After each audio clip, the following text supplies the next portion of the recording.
Sterling K. Brown reveals his hopes for the end of This Is Us and his storytelling future.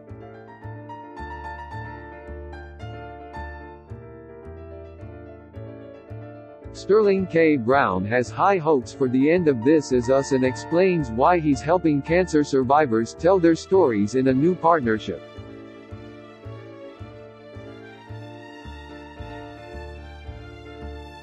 As This Is Us heads towards its highly anticipated and much talked about ending.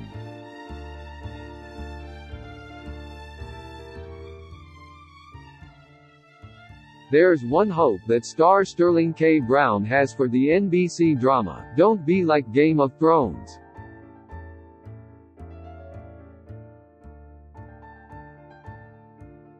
Brown is a huge fan of the epic HBO series and wants to make that known.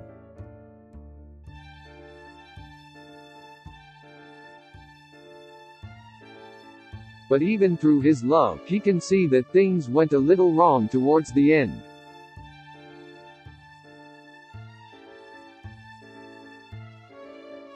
This is not to throw shade to Game of Thrones creators David Benioff and D.B. Weiss.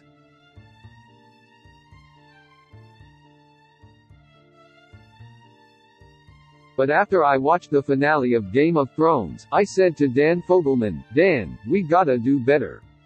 We gotta stick the landing.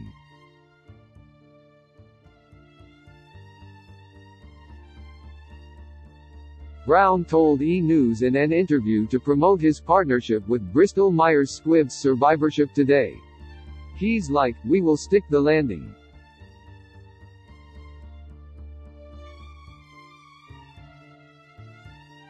I think it would be hard for us to do worse, and I am saying that as a fan, Brown continued.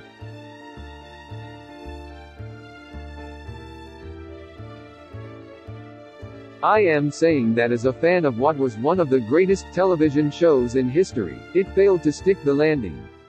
We will do better.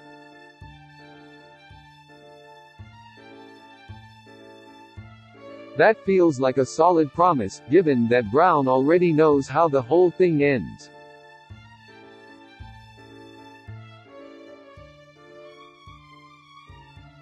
Fogelman has had the ending of the NBC series planned out for many years, and has even shot some of the series finale already.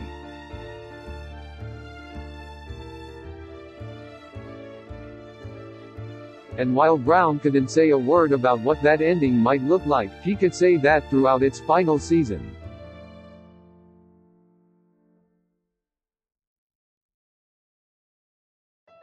The show will continue to give us the highest of highs and the lowest of lows. That means we're all gonna cry, but hopefully we'll also be laughing.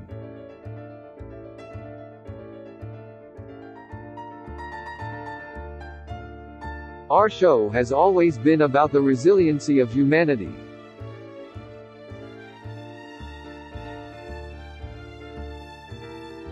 It was originally pitched to me as a drama, and I think the reason people call it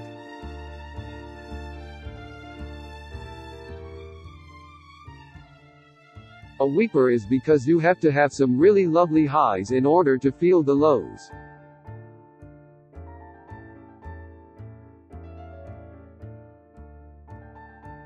So, you're going along with the Pearsons and then all of a sudden, the rug comes out from underneath you, Brown explained.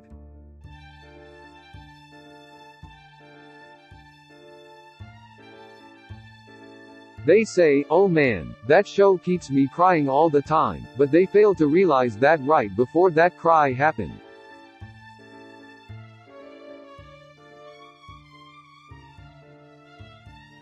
You might have had a chuckle or two. The show will continue to be what it is all the way up through the end.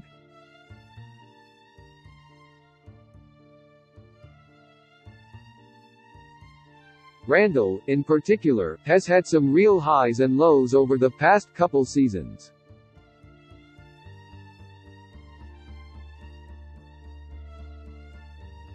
He started seeing a therapist and dealt with the pressures of perfectionism, the struggles of being adopted by a white family.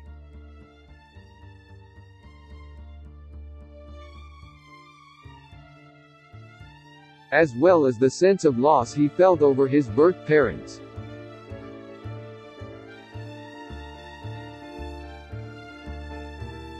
He hopes that Randall's newfound knowledge that his mother loved him and simply couldn't be there for him will bring him a sense of peace.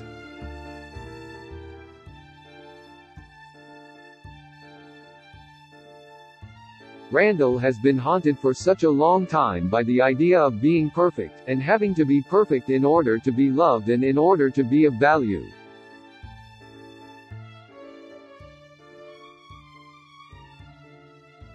That's a very hard place to maintain any semblance of balance and sanity, he shared.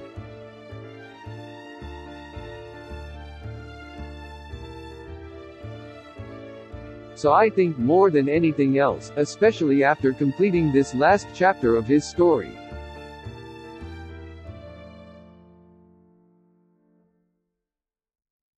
I think if he has a sense of wholeness with himself, and that he's able to share a whole person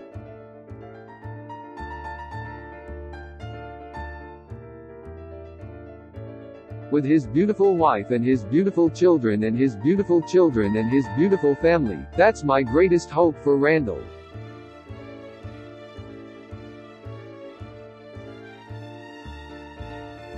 As for Brown, he's trying to look at the brighter side of the show ending, like the TV family he's built over the years.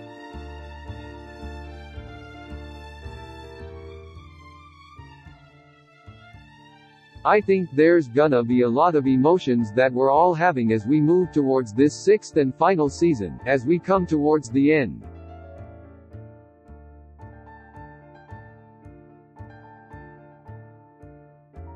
It's been such a wondrous journey, he said. I mean, truly, when you get a chance to work with people who you care about, as individuals.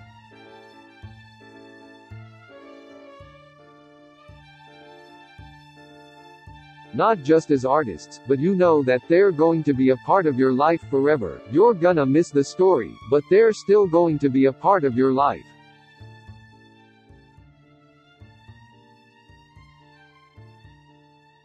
Brown is just so proud of all the things the show has been able to do for people, and how it's covered mental health, race, addiction,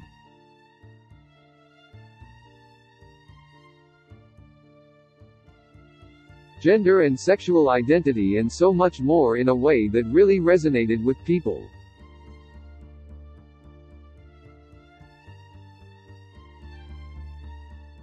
He also has been nominated for multiple Emmys for his performance, which doesn't hurt.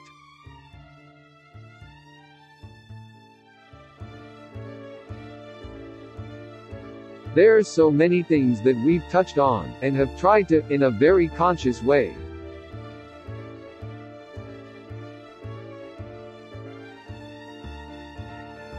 create a landscape where everyone can see themselves and recognize that they belong in the tapestry of storytelling, he said.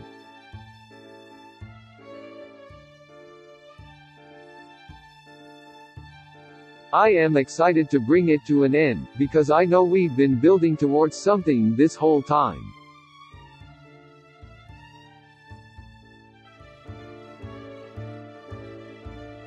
Brown is also lending his distinctive voice and storytelling experience to some real-life stories through his partnership with Bristol Myers Squibb for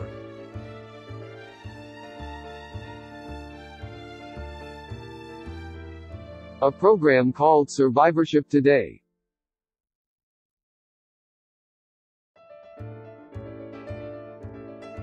In a new online series, he's narrating the stories of people living with cancer long-term.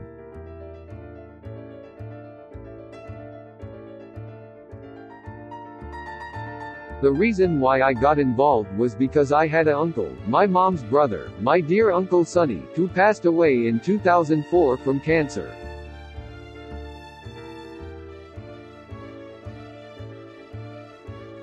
And it was about 6 months to the day of his diagnosis that he was taken from us, and it was a very devastating thing for myself and my entire family.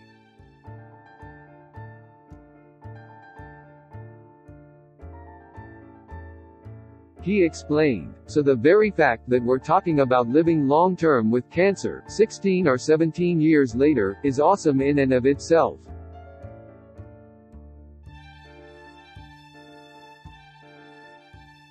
But just because someone has beaten cancer, that doesn't mean the road ahead isn't long.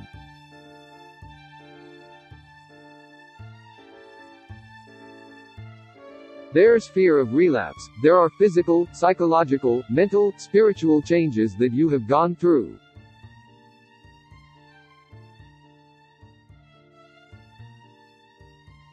So living with it now is about adjusting to a new normal, he continued.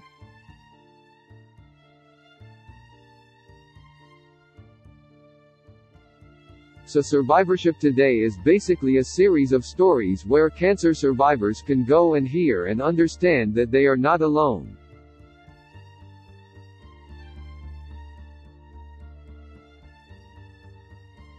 And bear witness to other people who are going through what they are going through right now.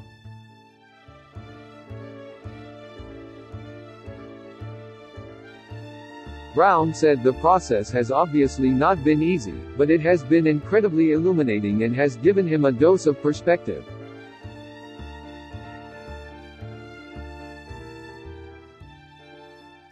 When we think our life is so hard, and then you go and talk to someone who's been living with cancer for 10 years who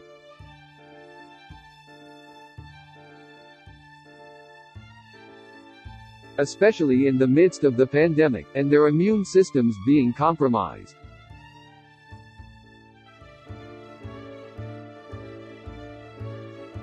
You realized the importance of wearing a mask in their presence and taking care of your fellow man.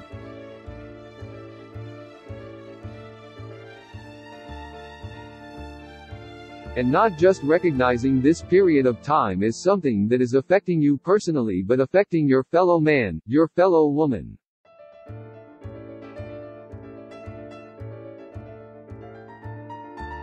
Brown described a certain spirit among the people he had talked to of this too shall pass, and that's a mentality he doesn't plan to forget.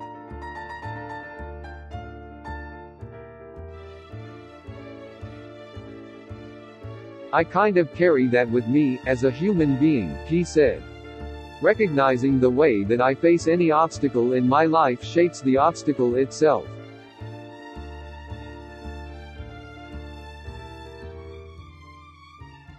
In terms of how big or how small I see it as being, and my ability to step over it, to run through it, or around it.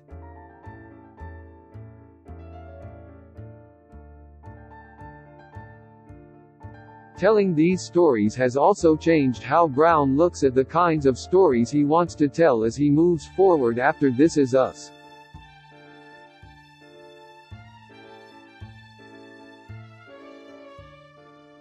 There are friends of mine who just like pop culture, and friends of mine who only watch foreign directors and po'opo'o on anyone who is into the MCU.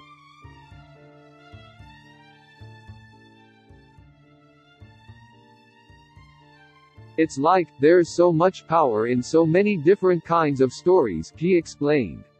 Each story can serve a very different purpose.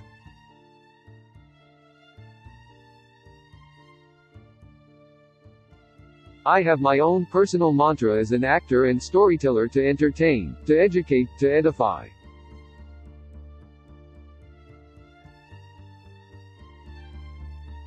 I want to be able to make people feel, and I want to encourage people to be better versions of themselves and make the world a better place.